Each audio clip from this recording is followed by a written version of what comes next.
You don't know who Larry Flynt is? Larry Flynt's from Kentucky. He started a really, really wholesome magazine called Hustler. You ever heard of Hustler magazine? Yeah. Ultra hardcore porn, right? Larry Flynt started this. Larry Flynt, who's been shot before. There's a really cool movie called The People vs. Larry Flynt. If you haven't seen it, I can't show it in here. I will get fired immediately. But Larry Flynt is played by Woody Harrelson. And he's married. His wife ended up dying of AIDS. His wife is played by Courtney Love. Right? She's actually really good in it. Edward Norton Jr. is in it. He's his attorney. It's a really good movie. Like, it was nominated for Academy Awards. It didn't win, but it nominated. Right? He is a huge free speech advocate. And when people started going after Clinton for all this extramarital affair stuff, Larry Flynt paid people to investigate the lives of every congressman going after Clinton, and then published the names of every single person in Congress who was cheating on his wife. And you know who Tina Fey is? Yeah. Tina Fey on SNL listed them all and said their names. Henry Hyde, the guy who wrote the impeachment charges, had been having an affair on his wife for 30 years. And when asked about it, his friend in Congress said, well, he's been having a relationship with the same woman. He's been faithful to the same mistress for 30 years. How awesome is that? The girl I went to prom with, my senior year, her father was a state representative for a long time. And when we graduated, we found out that he had been having an affair on his family for over 30 years in a different city.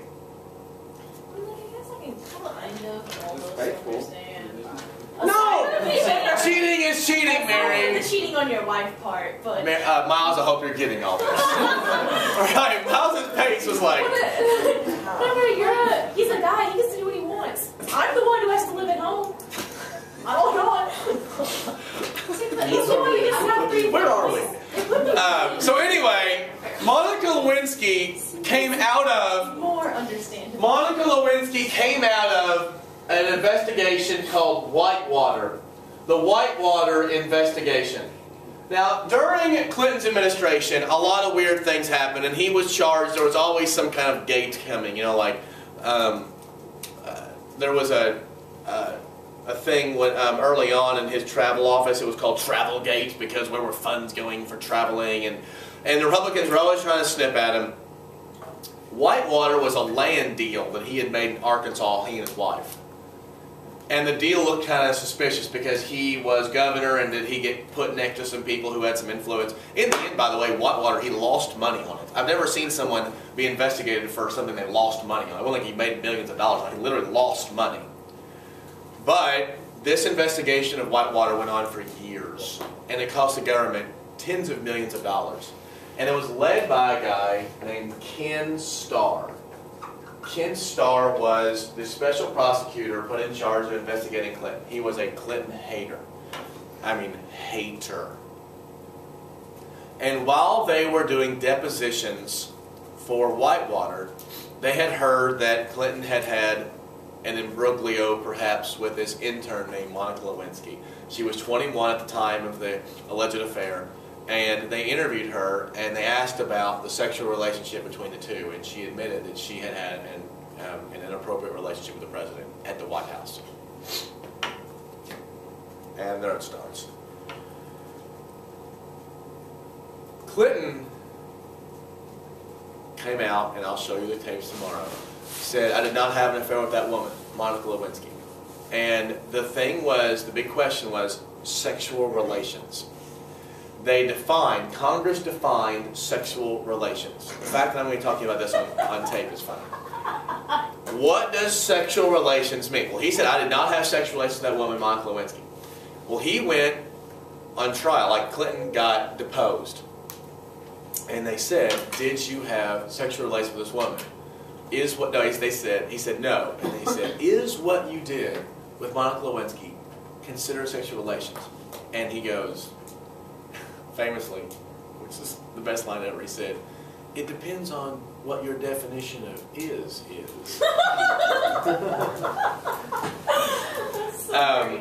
It was kind of degrading, and what many people said, liberals and conservatives alike, that at this point, the office of the presidency looked kind of torrid, right?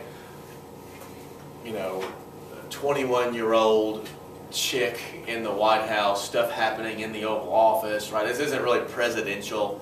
He told his wife, told everyone nothing happened, nothing, told his staff nothing happened, nothing happened. But what happened? He gets impeached. I'll tell you why in a second, what actually happened. He gets impeached for obstruction of justice. He gets impeached because they say he lied under oath. He claimed he didn't. And here's the difference.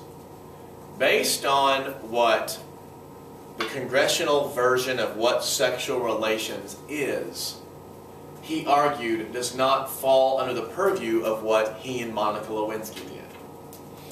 I'm not really sure what I'm doing. They did not have, she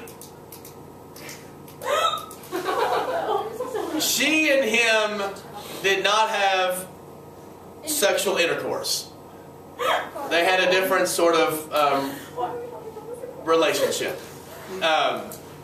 So based on the sexual relations definition, Clinton said we didn't have that.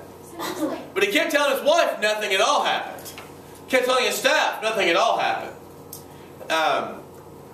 And he got impeached. Well, he got impeached in '98. He survives the impeachment. He gets impeached. He goes on trial in the Senate. They had to get 2/3 to take him out. It didn't happen. He survived. But before this, he goes in front of the nation. This was in August of 1998. I remember I was on a trip. Me and Matt and my friend Tarek were on a trip to Chicago to watch. It was a summer that Sammy Sosa and McGuire were going back and forth towards the all-time record. And his mom had got us tickets to the Cubs St. Louis games at Wrigley Field, right? We were on a road trip up there. I'd tell you the story, but I had to cut off the camera. And we stopped off at my house in Indiana to have dinner, and it was really odd. It was me, Matt, and Tarek, and the Japanese girl who stayed with us for 6 months had come to visit from Japan, all there, and we're watching Clinton give his speech, apologizing. He did not tell his wife that he cheated on this girl for real until the day before he told the nation. And he didn't tell his wife. He had a staffer tell his wife. Wow. He literally slept on a couch with his dog for 3 months. His wife wouldn't let him, Hillary wouldn't let him in the bed. He said the only person that likes me was Buddy, his Labrador. But he did. Clinton goes on TV, says this, his approval rating goes up for finally telling the truth. And it's important for a couple reasons to understand. First of all, Americans are very forgiving. If you say, yes, I did this, I'm awful, whatever, it would have gone away. He spent about a year of his presidency defending himself, oftentimes lying, instead of just getting this over with. But also, he was attacked. He was very human, right? He's a very human guy. He was attacked, though, because they couldn't beat him politically. This was both a tragic reality of humanness and a political attack. This, by the way, is when Fox News became really powerful, because they ran this stuff 24/7. And everyone was like, we don't care what happens in someone's private life. It's his own business. But then everyone watched all the time to see what was happening. So we were speaking through both sides of our mouth. I don't want to know a single thing about what goes on in a man's bedroom, but I'm going to be watching from 6 to 10 just to find out. Right? That's what went on. And it wasn't just Fox News. I mean, every news station ran with this. Remember yesterday I talked to you about the no-fly zone over Iraq? Every now and again, when more stuff would be coming out, we would shoot down a plane over the no-fly zone, and that would be the leading story in the New York Times instead of what came out about Clinton.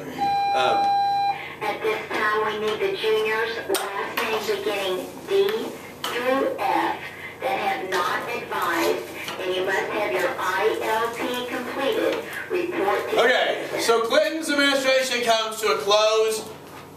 At the end of his administration, he's very popular. He's the most popular two-term president of the second half of the 20th century.